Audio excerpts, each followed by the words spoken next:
नमस्कार, मैं डॉक्टर हरीश भल्ला आज आपको एक बड़ी ही मजेदार, विचित्र और शायद आप उस कथा पे, उस कहानी पे विश्वास भी न करें, परंतु ये मैं आपको पहले बता दूं, ये सत्य कथा है। ये कहानी है जब हम लोग मेडिकल कॉलेज इंदौर में पढ़ते थे और उन्हीं दिनों गल्फ कंट्रीज के अंदर, खाड़ी के देशों में तेल निकल आया और वहां पे खुशहाली आने लगी। उनके पास डॉक्टर नहीं होते थे, वहां से डॉक्टरों की वैकेंसीज निकली और हमारे एक सीनियर डॉक्टर अब्दुल राशिद को वहां पे नौकरी मिली। साहम नाम की एक जगह थी जहां वो गए और उन्होंने डॉक्टरी तो सुभान अल्लाह ऐसे की थी कि बड़ी मुश्किलों से वो पास हुए थे और उनको जितनी भी थोड़ी बहुत डॉक्टरी आती थी वो इस काबिल नहीं थी कि वो इलाज कर सके, पर फिर भी उन्हें डिग्री दे दी गई थी। साहम पहुंचने के बाद उन्होंने अपना क्लिनिक को सेटअप वेटअप किया और एक रात, करीब रात को 11-12 बजे एक शेख साहब अपनी गाड़ी के अंदर उनसे मिलने आए और उन्होंने अरबी भाषा में कुछ बात कही। राशिद साहब को अरबी तो आती नहीं थी, पर उन्होंने इशारों से समझाया। इनको थोड़ी उर्दू आती थी और उनको, शेख साहब को उर्दू भी नहीं आती थी, पर शेख साहब ने इनको ऐसा कुछ समझाया कि आपको एक मरीज देखने चलना है, तो आप अपना बैग तैयार कर लीजिए। इशारों से उन्होंने समझाया। राशिद साहब ने अपना मेडिकल इमरजेंसी बैग को तैयार कर लिया और उनके साथ गाड़ी में चले।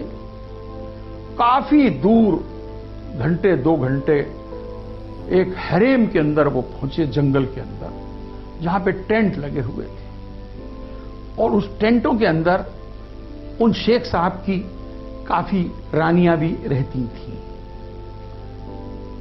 आपको लगा कि किसी रानी की तबीयत खराब हो गई हो, आपको एक टेंट में ले जाया गया जहां पे उस बिस्तर के ऊपर एक बकरी लेटी हुई थी। शेख साहब ने इशारों में कहा कि हमारी बकरी है, इसकी तबीयत खराब है, आप इसे ठीक करिए। राशिद साहब के पसीने छूट गए, क्योंकि उनको तो इंसानों का इलाज भी बहुत कम आता था और वेटनरी का तो मतलब ही नहीं है। उन्होंने इशारों में कहा कि मैं वेटनरी डॉक्टर नहीं हूं, मेरे को इनका इलाज नहीं कर पाऊंगा। शेख साहब गुस्सा खा गए, उन्होंने पिस्तौल निकाल ली और कहा कि इलाज करोगे, नहीं तो तुमको अभी मैं अल्लाह मियां के पास पहुंचा देता हूं। राशिद भाई के हाथ पैर कांपने लगे। उन्होंने अपना बैग खोला और जान बचाने के लिए उन्होंने सोचा।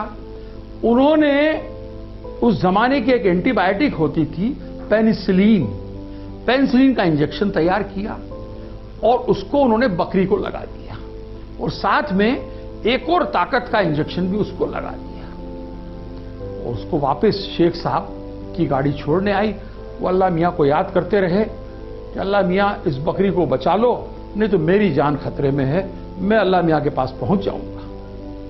दूसरे दिन शेख साहब उनके यहां आए और दिनार लेके आए, एक पूरा डब्बा उनको इनाम में दिया और आपको कहा कि आप इतने बेहतरीन डॉक्टर हैं कि आपने मेरी बकरी का इलाज कर दिया है, आप बताइए मैं कितना पैसा दूं आपको, और आपके लिए एक अस्पताल खोलना चाहता हूं। उन्होंने राशिद साहब के लिए साहम के अंदर एक अस्पताल खोल दिया और अस्पताल के डायरेक्टर बना दिया राशिद भाई को। राशिद भाई ने उसी दिन से इंदौर के जितने उनके साथी थे, क्लासमेट थे, जूनियर सीनियर, जो बेचारे नौकरी नहीं पा रहे थे, उनको वहां बुला लिया और साहम के अंदर सबसे बड़ा अस्पताल उस बकरी के कारण बना। आपने देखा, एक बकरी का इलाज करने से एक डॉक्टर कितना बड़ा डॉक्टर बन गया है ना। मजेदार कथा। ये फिर बता दूं, ये सत्य कथा है। डॉक्टर राशिद अभी भी जिंदा हैं और साहम में भी और इंदौर में रहते हैं। अगर आप चाहते हैं तो उनसे कांटेक्ट करके इस स्टोरी को कंफर्म कर सकते हैं। नमस्कार।